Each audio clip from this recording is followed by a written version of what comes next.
Have you ever wondered what goes on, behind the scenes in those less talked about parts of the financial world, especially when things suddenly take a, unexpected turn? Today, we're doing a deep dive into exactly that kind of space. India's unlisted equity market.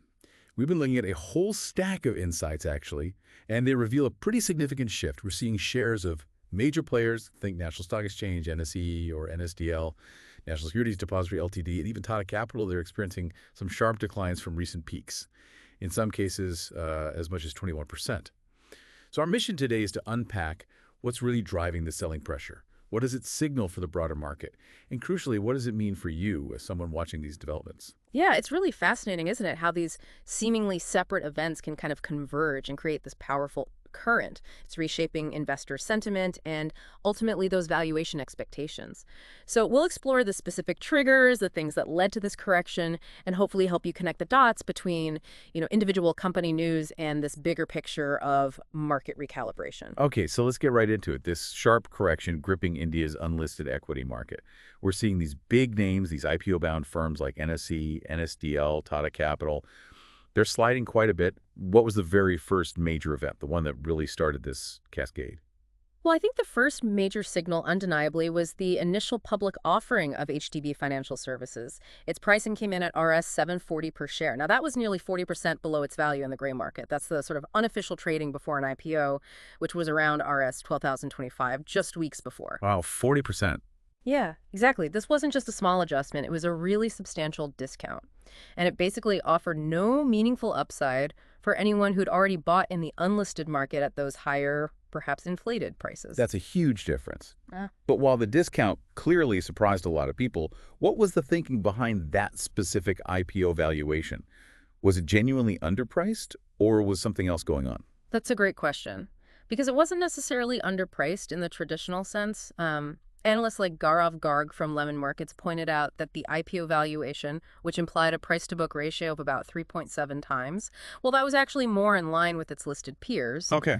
like Shrum Finance, which is around 2.4x, and still, well below Bajaj Finance at about Okay. 6.3x. So, as Sunny Agrawal from SBI Securities highlighted, this HDB IPO at 740 rupees versus that gray market value of 1,250, it really signaled a necessary valuation reset for the whole unlisted space. Factors like rising bad loans from MSME stress, a bit of a slowdown in the auto sector, these likely played a role in this pricing discipline. It brought expectations closer to the reality of the listed markets. Anirudh Garg at Invest at PMS, he put it really well, I thought. He called it a broader recalibration in unlisted valuations driven by a divergence between private market optimism and listed market discipline. A recalibration. That HTB IPO certainly shook things up then. What was the next domino to fall on this market correction? Right, so after HDB, we saw the unlisted shares of NSDL take a hit. They were trading around Rs 1,275 back in June, and they fell pretty sharply, nearly 21%, down to about Rs 1,025. Hmm.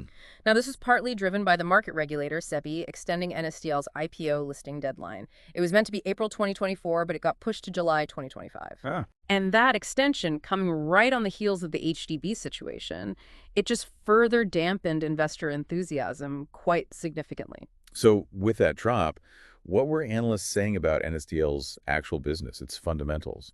Were there underlying concerns, or was the core still seen as strong? Well, interestingly, Gaurav Garg, again from Lemon Markets, he noted that NSDL's fundamentals actually seemed pretty intact. Its trailing PE ratio was around 60 times, which is, still quite reasonable compared to its main listed peer CDSL, which trades around 70 times. Okay, so fundamentals sound, but the price drops. Exactly. And the key point here, as Anirudh Garg emphasized, is that investors in the unlisted space often anchor their hopes to a very specific near-term liquidity event, like an IPO. Right, the exit.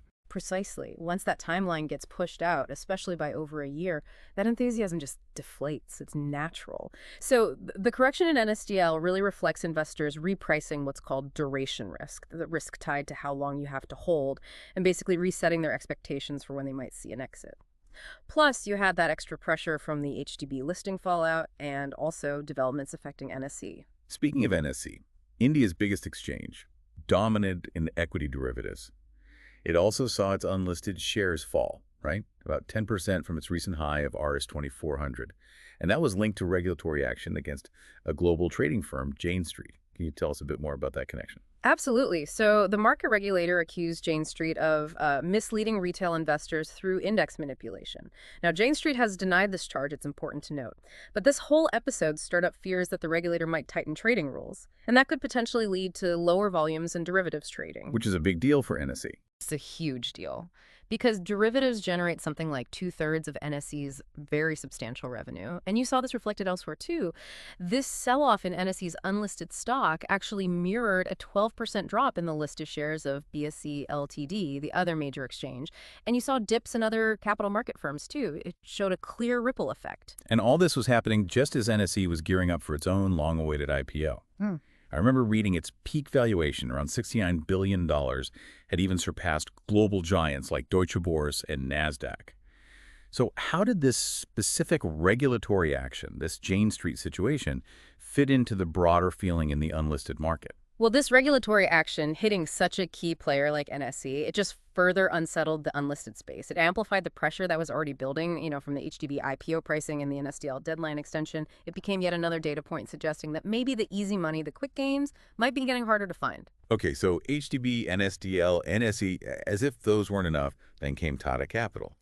Their announcement of a rights issue at RS 343, way below its unlisted price of RS 1075, that also sent shockwaves, didn't it? That's a massive 64% discount. What did analysts make of such a significant markdown? Oh, absolutely. That was another major jolt, and it was interpreted pretty quickly as a strong signal from the company itself.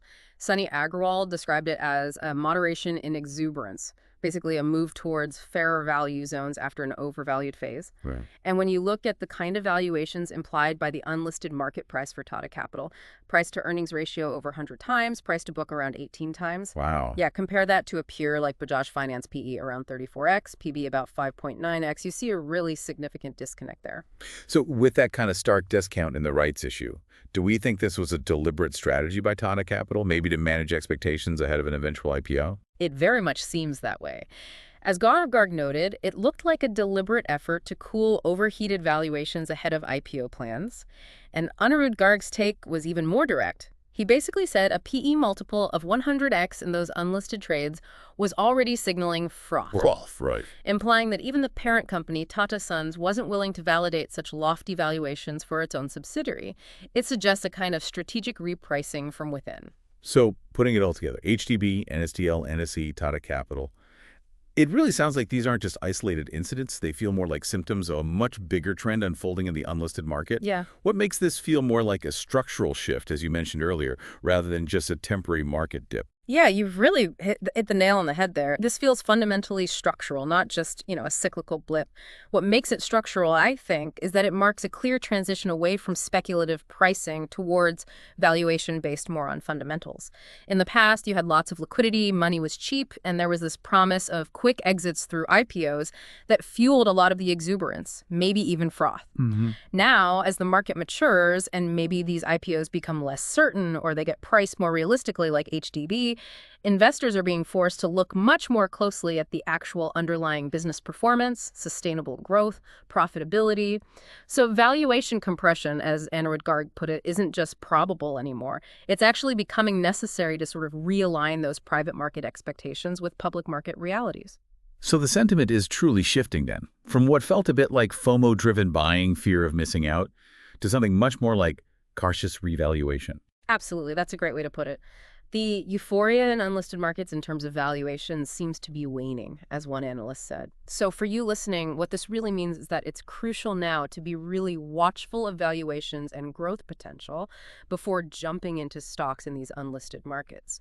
The whole space seems to be transitioning. It was driven by scarcity-led pricing, limited shares, high demand pushing prices up. Now it's moving to a place where public market benchmarks increasingly anchor expectations. I see. Eventually, pricing should theoretically stabilize at more rational levels, and that will help separate the genuinely strong businesses from, perhaps, the plays driven more by hype. Until then, though, caution and doing your homework, your due diligence, are absolutely key. What a fascinating deep dive into the forces reshaping India's unlisted equity market. It's clear how these specific events, IPO pricing, regulatory actions, company strategies, are all feeding into this significant valuation reset, shifting away from maybe speculative exuberance towards a more fundamentals-driven approach. It really is. And it raises a really important, broader question for all of us, I think, in this increasingly interconnected global financial world we live in. How might similar valuation resets play out in other private markets, particularly those that were previously seen as overheated, maybe in other parts of the world? Definitely something to keep thinking about.